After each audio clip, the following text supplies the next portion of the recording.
the characters in today's play. As a matter of fact, I can't remember. I wrote it a while ago, and but I believe he features in the first scene and throughout the play is a guy who passed away in December, Larry Starcher, who was a justice on the state Supreme Court. And this case was one of his first cases as a lawyer for the Legal Aid Society. And his daughter is Molly Ann. Where is Molly Ann? Stand up, Molly Ann, back there. Let's say hi to Molly Ann. And Lorraine Weaver, who was Larry's assistant for many, many, many years. Lorraine Weaver is here too from Preston County. Where are you, Lorraine? Stand up back there, Lorraine. Well, that's a big surprise to me.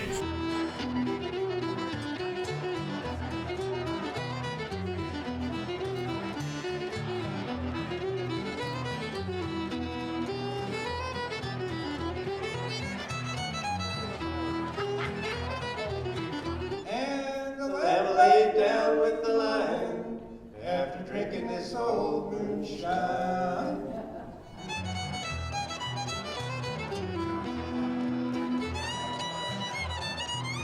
I think it worked out great.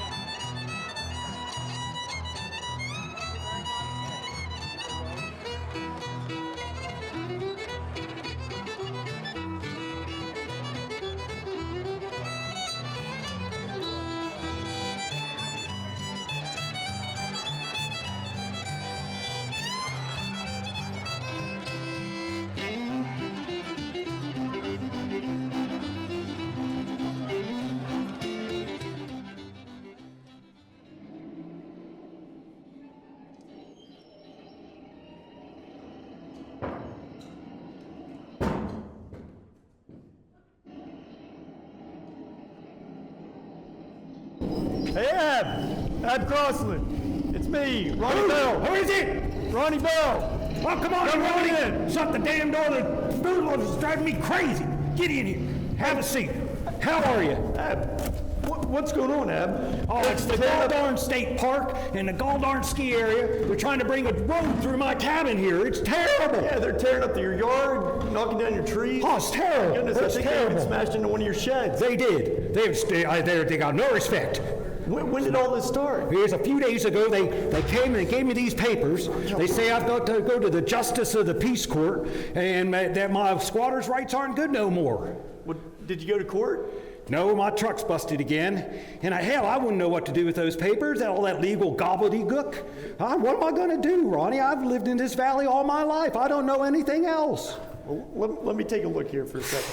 Oh, it tastes terrible. This looks like they're going to try to remove your cabin. Yeah. I don't know what you can do, but I can tell you right now, you need a lawyer. A lawyer? A lawyer? How am I going to, my Social Security is $67, Ronnie. How am I going to afford a lawyer? Well, I went to school with a lawyer named Ronnie Brown. Yeah? And he was telling me about a fella from Morgantown that's doing free legal work for the people of Tucker County. His name's Larry Starcher. Okay. And they call it legal aid. Legal aid? Yeah, and I think Ronnie Brown and Larry Starcher down in Parsons today. We can go down there and get you some help. Today? I got bulldozers in the yard. They're knocking over everything. What about my cats? What about my skunks? My skunks! Both just had a new litter. I know, Ab. I can't leave them. And I got moonshine people coming this afternoon. I agree. Oh, Blossom. And I understand that, but I'll tell you, Ab, if you don't get legal help right now, you're not going to have a cabin or your skunks or your cat or your customers to worry about. Hell. Now let's go. All right, well, let's go now so we can get back quicker then.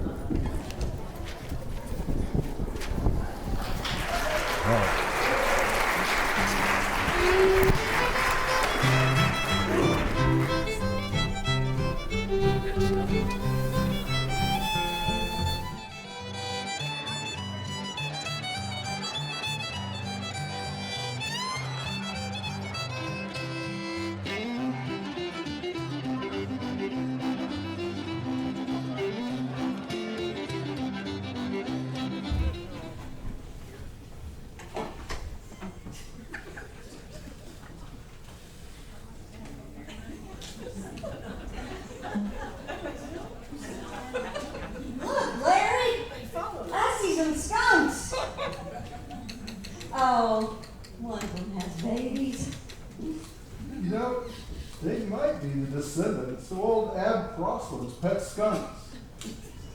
Was he that old moonshiner that you represented, Larry? Yes, he was. He lived in the cabin that was right over there by the road to the ski area. He lived in that cabin for 40 years, all alone, except for his pet skunks and a bunch of, I don't know how many cats. They took down the cabin a few years ago, but the cats are probably long gone, but the skunks might still be around. Why in the world would he have skunks? They're supposed to be pretty smart and pretty affectionate. He'd feed those skunks every day. He'd go out and he'd bang on his porch with a stick. And those little guys would run out from under the steps like a bunch of black and white puppies. Look, I think the skunks are heading off to the woods right now.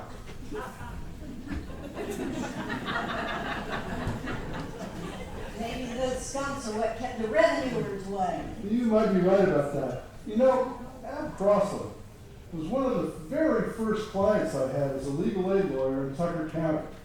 I remember very well the first time I went to his house with Ronnie Brown from Kingwood.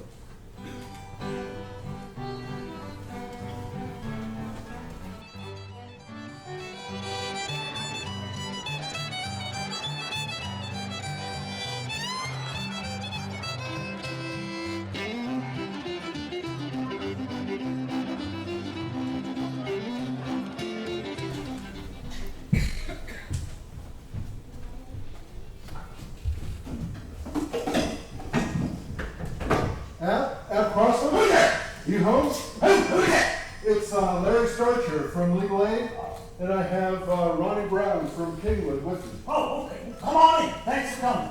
We really appreciate it. Have a seat.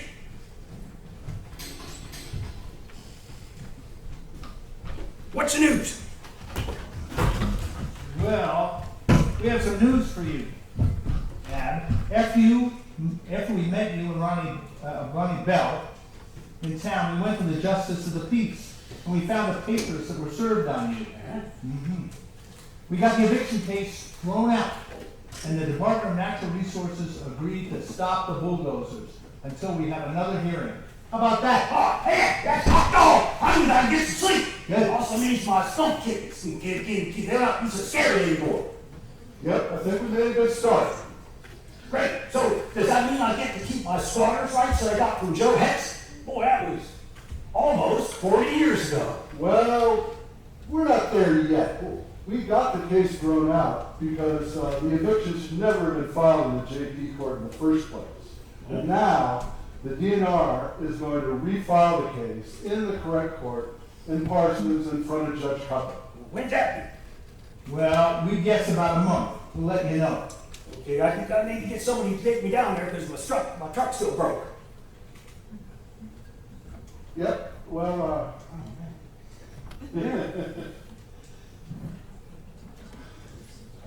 Broke bad. Won't run at all. Not a tickle.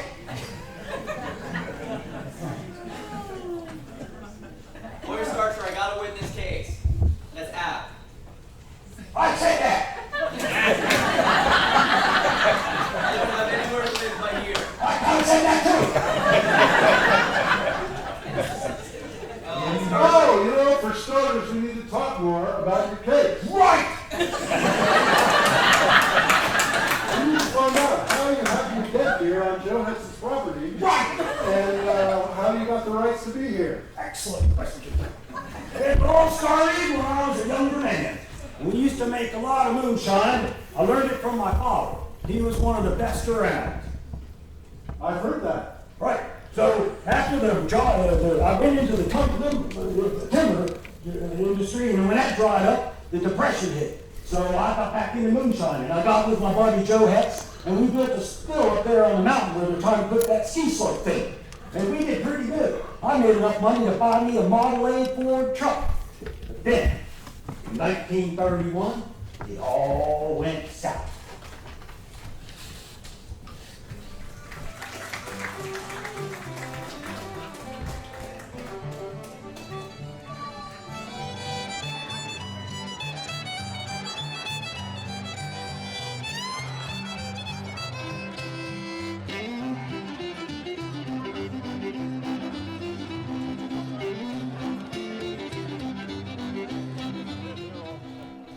Pass me that stirring stick, Joe. I think we're about ready to run this batch. Woof.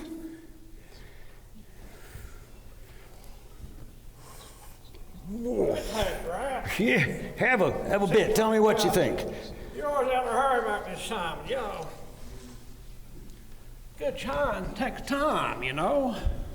Well, now, Joe, don't tell me about making moonshine. You know I learned from my daddy, and he was the best when we were growing up around here. Well, let me taste, Rab.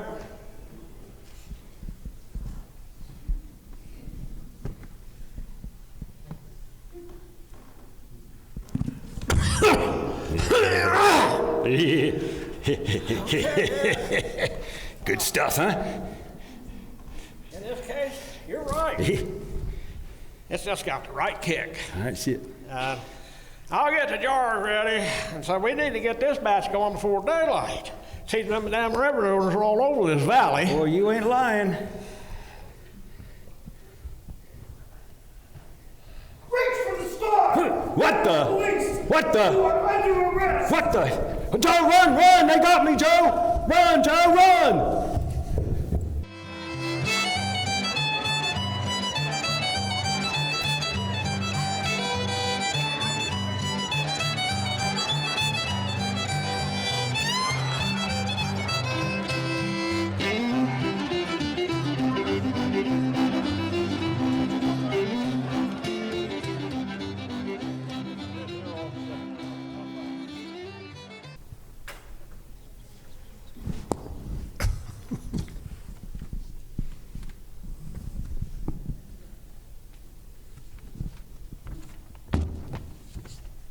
Crossland, you got a visitor. Visitor?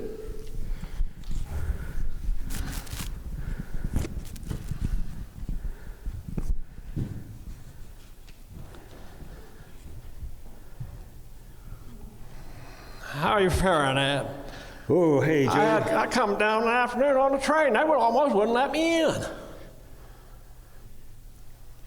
Are you getting enough to eat? I bought $5. You can buy some extra food and some tobacco, maybe. I appreciate that, Joe. No, it's not too good in here. This old mattress is terrible. I can't get any sleep. I just lay in the stars at night, thinking about things. You know, my mom had to move, and I don't have a home anymore. I don't know what I'm going to do when I get out of here, Joe. I got to tell you, it's pretty grim. Dang. I'm sorry about all this, Ab. How about you? What's the word on the outside? Well, they busted up the still. But so far, I'm in the clear. Nobody's tracked me down yet. Have they said anything to you about me? Every day they're on me about you. They tell me if I tell them what really happened, that I'll tell them that we had that still up there, they can get a big fine from you because it's on your land. And that if I agree and go ahead with them, they'll let me out and I won't have any more problems with the law. I can't tell you I'm not tempted.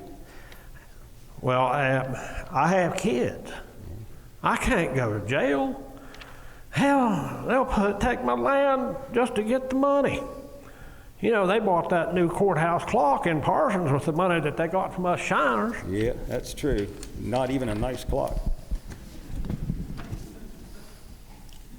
Joe, you and me have been friends and neighbors for a long time, and I don't want to hurt you or your family, but I just don't know what I'm going to do, how much longer I can last in this place.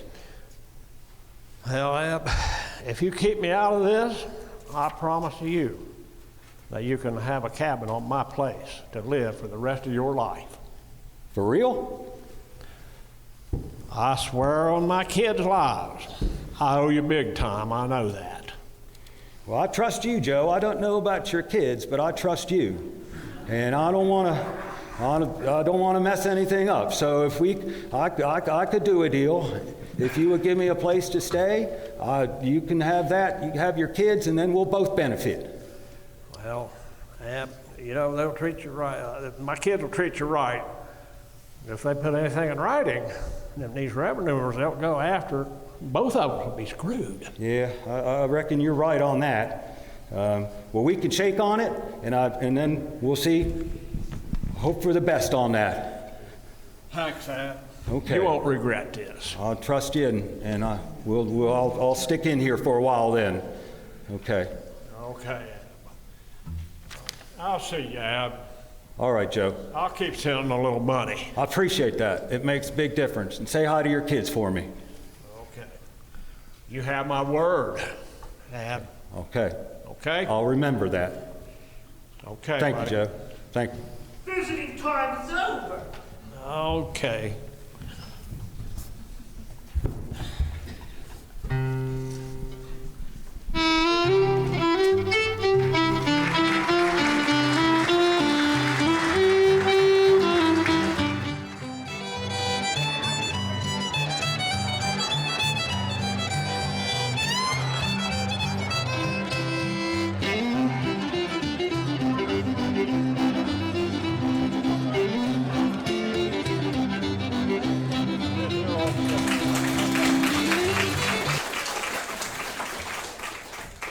I spent 90 days in that miserable jail cell in Elkins. When I got out, I moved on to an old building on the corner of Joe's property, and I built me a couple outbuildings.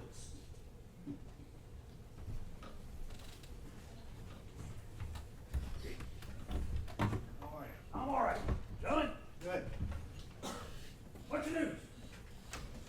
Well, I've got a couple questions. When did Joe Hetz pass away? Did his family do anything about your staying here after that? Joe died in 1951, and it was about 35 acres that passed to his daughter, Ruby Raines. Did Ruby Raines know about the deal you made with Joe Hetz? What do you think if we got her up on the stand? I don't really know all that she might have known about our agreement, but I'm pretty sure she knew something about it. What do you think, Ron? You know the community better than I do. Should we put on Ruby Raines as a witness? Joe Hetz isn't here. If we want to prove Ab's squatter's rights, I think we have to take a chance on her. I think Ruby will do a good job. I think we can use her. We need to be honest with you, Ab. Yeah. Our legal case isn't real strong. You know, the state has taken a lot of land for the new park. Yeah. Your lifetime rights are just one more case for them. We need to get public opinion on your side. And Ed, on that subject, I brought someone else here today. Someone's out in the car waiting. It's a reporter from the Morgantown newspaper. Right. Your case seems pretty compelling, and she thinks she can get a piece in the paper. Would you be willing to talk to her and maybe let her take a few pictures? Hell, I'll talk to anybody who'll listen. I gotta win this. I don't know if anywhere to go.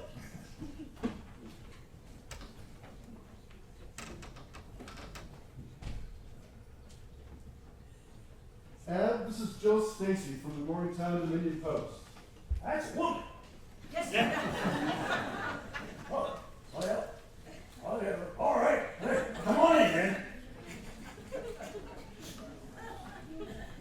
Mr. Crossland, they say you're a moonshiner. Is that true? Oh, moonshine? No. I ate that a long time ago. I saw the error of my ways in that jail cell. I'm giving that up. We've got to go. Oh, okay. We'll see you soon, and we'll have Ronnie Bell come over and tell you about when the next hearing. I appreciate that. All right, fellas, thanks very much. Watch yourselves on the way out. Don't try to pet those skunks so you get to know them a little better. Can you tell me what's happening in the court in Parsons? Well, as far as I can tell, they're not going to tear my cabin down, but it's just temporary. Okay. What's the court saying about your claim of lifetime squatters' rights to live here? The court. Well, let me tell you about the judge. I think that judge has cold feet. Cold feet. Cold feet. Yes, indeed. And he's afraid to go up against the big guns. Me, I got my own gun. I got an old pistol under my pillow. Nobody better be coming up this cabin in the evening where they're going to get something for it. All right, Mr. Crossland, I'd like to get some more details from you about how you came to get your squatters' rights, and I'd like to take some pictures too. That'd be fine. That's just fine by me. Get that, put a bunch of ink in that pen, though, because I'm going to tell you the whole story. Good.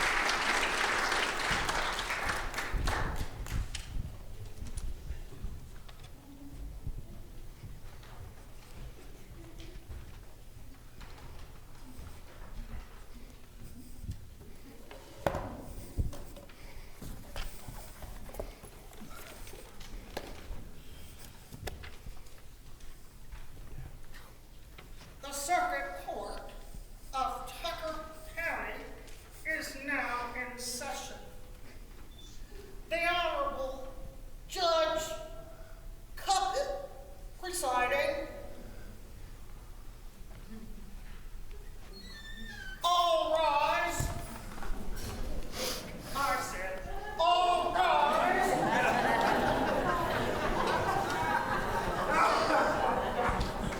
That was a good one. She's well done.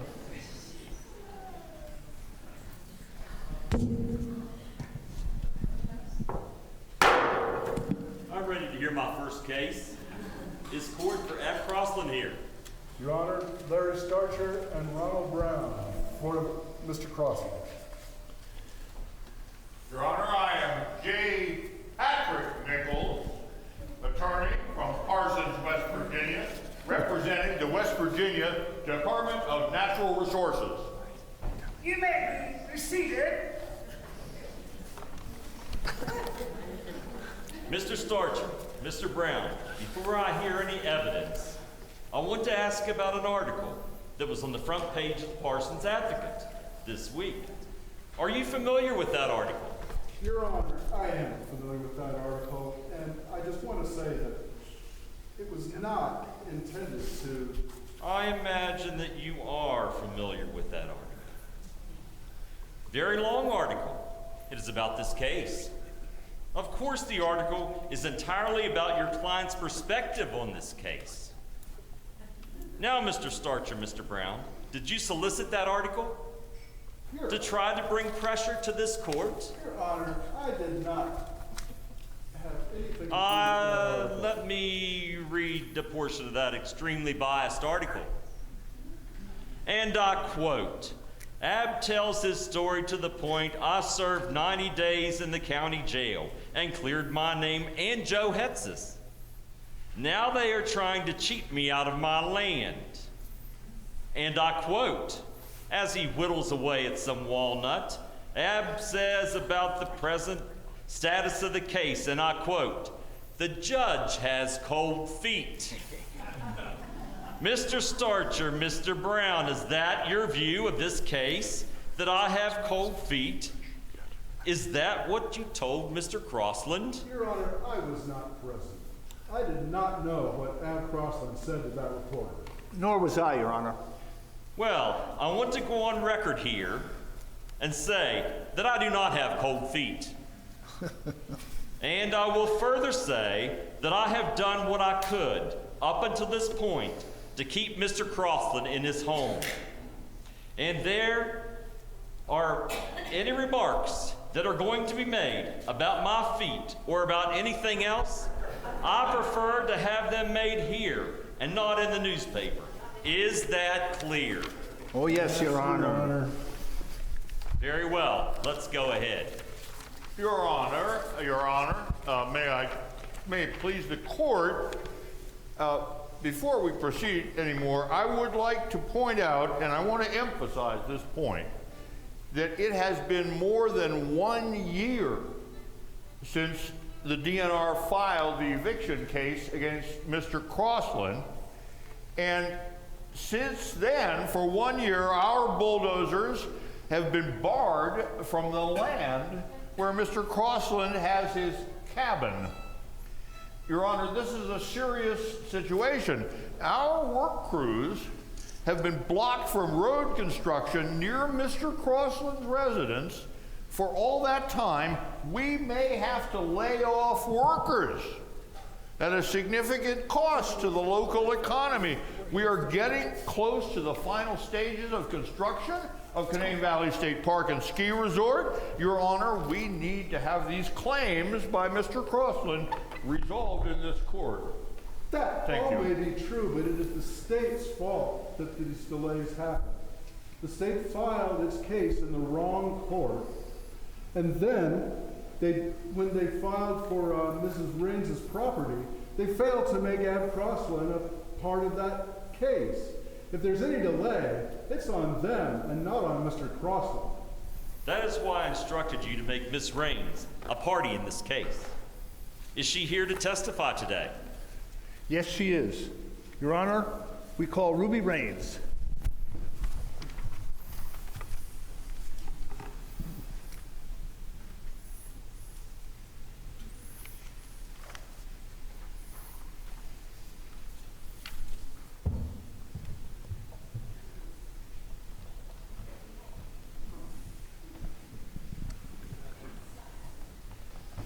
Can you state your name and address, please?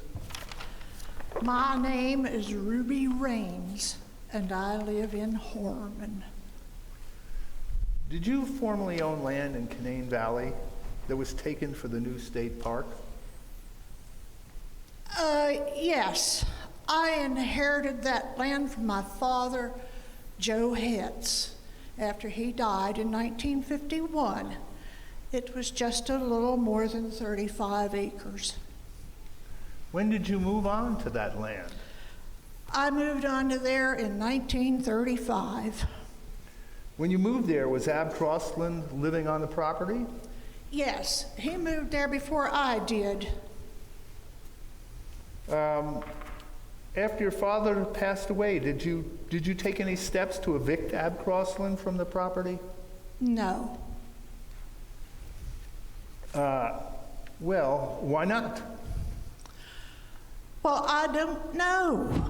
I didn't need to do anything, and of course, he had squatters' rights. When the state park filed papers to acquire your land for the park and the ski slopes, was your land appraised to ascertain its value? Yes. And when you showed the appraisers the property, what did you say about Ab Crossland's buildings? I told them I didn't have anything in them buildings. They belonged to Ab Crossland, and they should not count them. What were you paid by the state for your land? I was given $31,000, and I don't think it was fair. I sat right here in front of this judge and a jury, and I told them what that land meant to me, but they didn't care. Did you give any of that $31,000 to Ab Crossland? I did not. Mr. Nichols, you may inquire.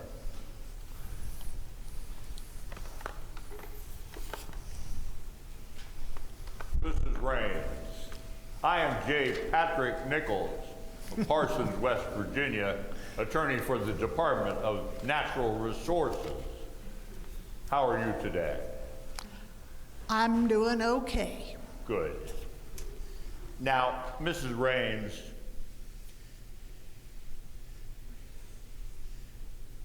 I have a few questions to ask you. Have you ever seen, and I mean at any time, ever seen any kind of deed or even a scrap of paper that said, that gave Mr. Crossland any rights to live on that property? No. Thank you. And has Mr. Crossland paid you any cash, any dollars, any check, any money of any sort? Has he ever paid you money rent of any kind for his living on that land? No, he has not. And so far as you know, personally, the only thing that Ab Crossland may have done, and I say he may have done because you don't know, I don't know, that what he claims he did for his so-called squatters' rights on that land, the only thing he did was to lie to a court in Elkins about your father's involvement in a crime. You leave my father out of this. He was a fair man.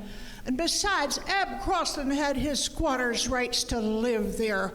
My father said so. I have no further questions of this witness. Mr. Brown, any more questions? No, sir. The witness may be excused. Now, Larry, I think we've got all the evidence we need. I agree. We took a chance and it worked out okay. Now we have her testimony. We don't want to take another chance with anything more that might go badly. What do you think, Ab? Do you want to testify? Oh, no, I think Ruby did old Joe proud. And I have to follow you guys. Besides, that judge, he don't look too friendly at me. He might get my dander up. Okay. Your Honor, we have no more witnesses and we are ready to argue our case. Go ahead, Mr. Starcher. Your Honor, the evidence shows that Mr. Crossland made a deal with Joe Hetz. Ab was given lifetime rights, which he called squatter's rights. Now there can be no doubt, Mr. Hetz's daughter, Ruby Raines, recognized that deal.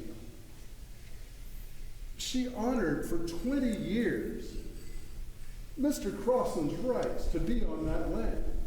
And then, when the DNR came to acquire the land, she told their appraisers about Mr. Crossland's rights in his buildings. But, Your Honor, the state never included Ab in their case. His legal rights remain valid, and he remains entitled to stay on that property. That is our case in a nutshell, and I believe it is ironclad and bulletproof. Mr. Nichols. Thank you, Your Honor. Your Honor, if Mr. Crossland has any case at all, it's against Mrs. Raines for a share of that $31,000. My client, the Department of Natural Resources, acquired that entire land by paying Mrs. Raines for it. It was all published in the paper beforehand, and Mr. Crossland, he could read quite well, I believe. He should have spoken up then. Moreover, if Ab Crossland, and this is important, Your Honor, if Ab Crossland acquired any rights in that land, it was not a legal deal. He did not pay a penny for any rights.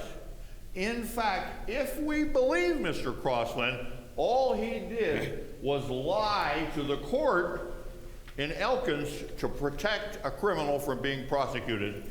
The entire Canadian Valley State Park project is being threatened by this case dragging on.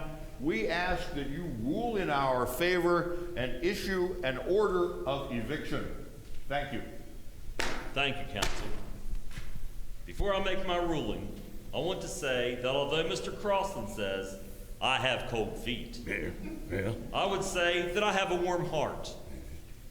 I have been waiting for some information that would allow me to grant Mr. Crossland some relief. But unfortunately for him, I have not heard it. No one is claiming that there is any written document that gives Mr. Crossland any rights, squatter's rights or whatever you want to call them. Is that correct? Nothing in writing? That is correct, Your Honor. Ah, well, I have done some research on my own. There are some cases that even without writing or spoken trust in land can be enforced if it is accompanied by legal consideration. That means that in some cases, you can transfer an interest in land even without a written contract, if there was a clear legal payment for it. But the problem here for Mr. Crossland is that the only consideration or payment that he says he gave for his so-called squatter's rights was keeping the truth from the court in Elkins. Now, if Mr. Crossland had paid cash for those rights, then Mr. Crossland's case might be stronger, especially if it was in writing. But in this case, there was no legal payment by Mr. Crossland. Additionally, I agree that Mr. Crossland should make his claim when the DNR was taking Ruby Raines' property in the first place. Now, just a minute. I paid for my rights every day and every night for 90 days, and I made my claim when those damn bulldozers came on my property. The court will be in order. How can you do that? For these reasons, I'm going to rule for the Department of Natural Resources because that is the law. And Your Honor, we ask you to stay your ruling so that we can appeal. Don't interrupt me, Mr. Starcher. I was saying that I will rule for the Department of Natural Resources, but the effect of my decision will of course be postponed until an appeal is decided. Does that mean no more construction at Abb's place while the appeal is pending? Yes, it does. Your Honor, may it please the court. Now, of course, we appreciate this court's ruling for us, but to stay the effect of your decision will cause my clients great hardship. We have work crews standing by. This could delay the opening of the park. I'm sure you could find a way, Mr. Nichols. After all, we don't want to appear cold-hearted now, do we? No. Your Honor, we have prepared a memorandum on the question of free transcript for the appeal. As an indigent person, Mr. Crossland cannot afford to pay to have the transcript made. The court knows that we've been arguing this issue in many cases. Don't bother continuing. Mr. Starcher, I have considered that question already. On this occasion, and just this once, I will grant the right to a free transcript to Mr. Crossland, so he can pursue his appeal. Your Honor, may it please the court, who's going to pay for the transcript? Certainly not the DNR. We don't have a budget for that. That will cost hundreds of dollars. That is something the court will take up later if it has to. Gentlemen, I think the Supreme Court will not reverse me, although I may be wrong. But I also think this case cries out for some sort of compromise. And so there ought to be some way to find some relief for Mr. Crossland. The state, somebody, needs to do something. For now, this court is dismissed. I'll rise.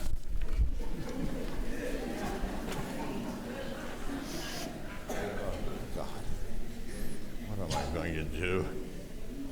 Oh, Jesus. You may be seated.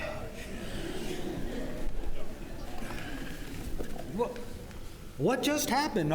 Are they going to tear down my home or not? No, Ab.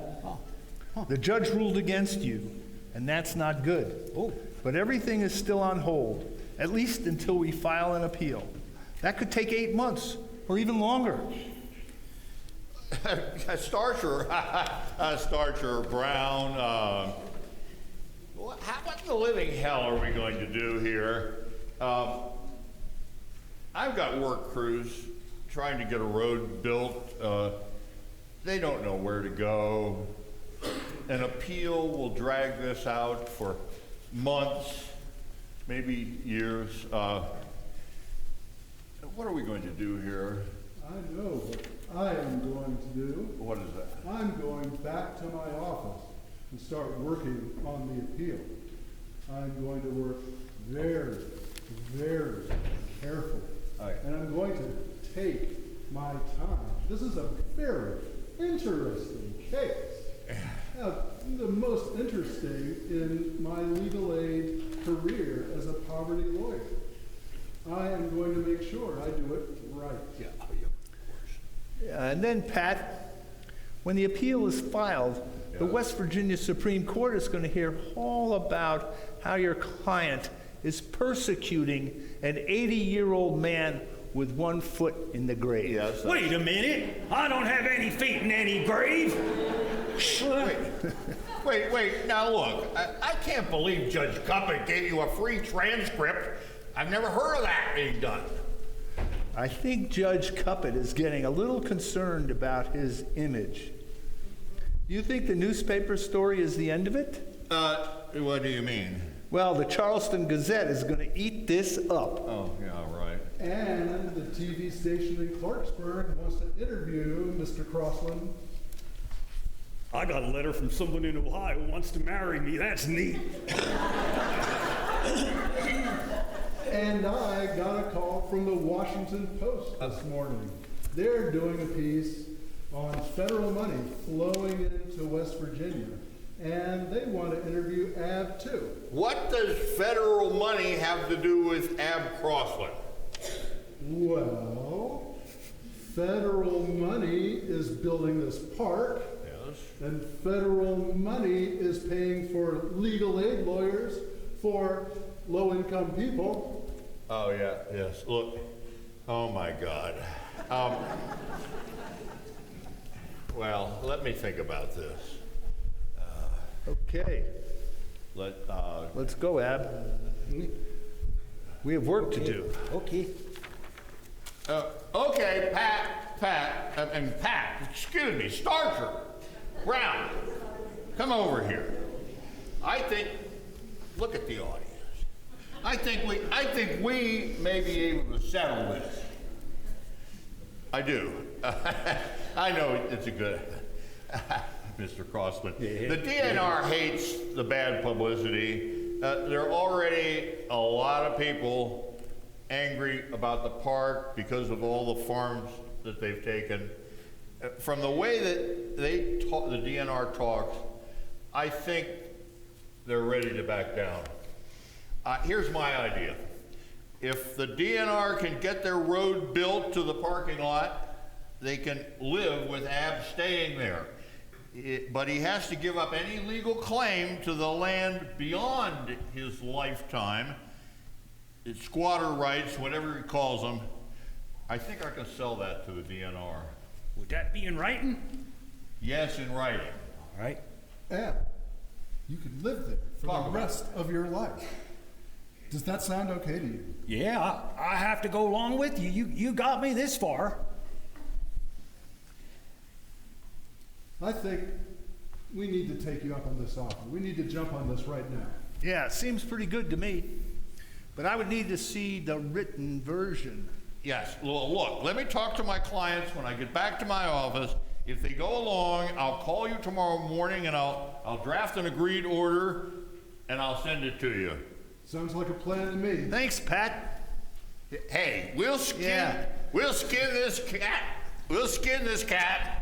You don't be skinning any of my cats or my skunks. Yes, Mr. Claus. Or my skunks. Oh, yeah. You leave them alone. Yes. Thank you. Thank you. Larry, Roy, Judge Ward against that? I mean, what are we gonna do? Are you guys gonna file an appeal? I can hardly believe this. I think we just won our case. What? Pat Nichols says the DNR will agree to let Ab stay in his cabin. That's tremendous news. Can you believe it? Oh my goodness. With my cats and skunks. Hey, this is wonderful, and I'll tell you, Starcher, this is going to put legal aid on the map here in Tucker County, and I'll tell you why, because Ab Crossland has a lot of friends. You know, Starcher, this might actually be the only time someone in Canaan Valley has beaten the DNR. Tell you fellas did a good job. I want you to come up to the cabin. Let's get out of here. I made a special treat for you. We have to drive to Morgantown, and I can't accept any payment for my services. It's not a payment, it's a present, and we gotta celebrate. You guys did good. Woo.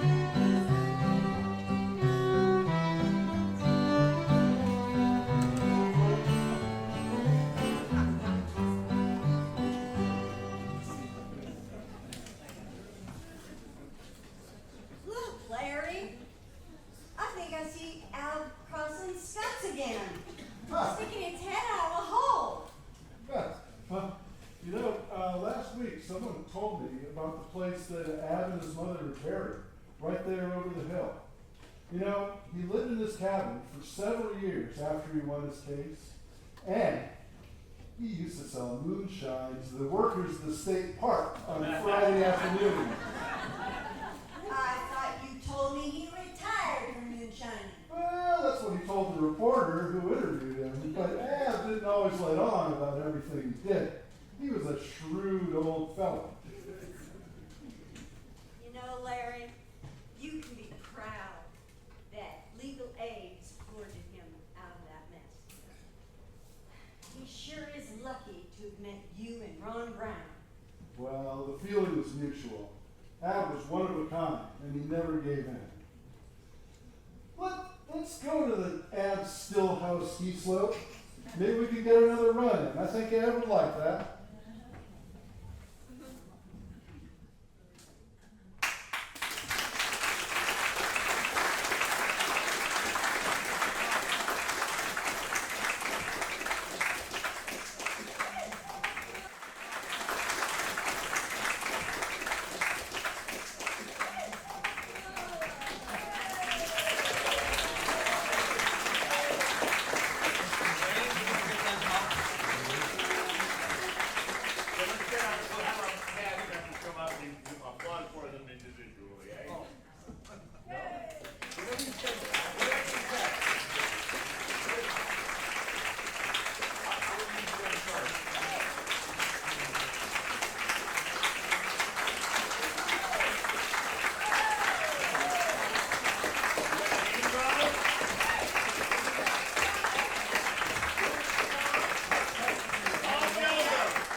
Fabulous musicians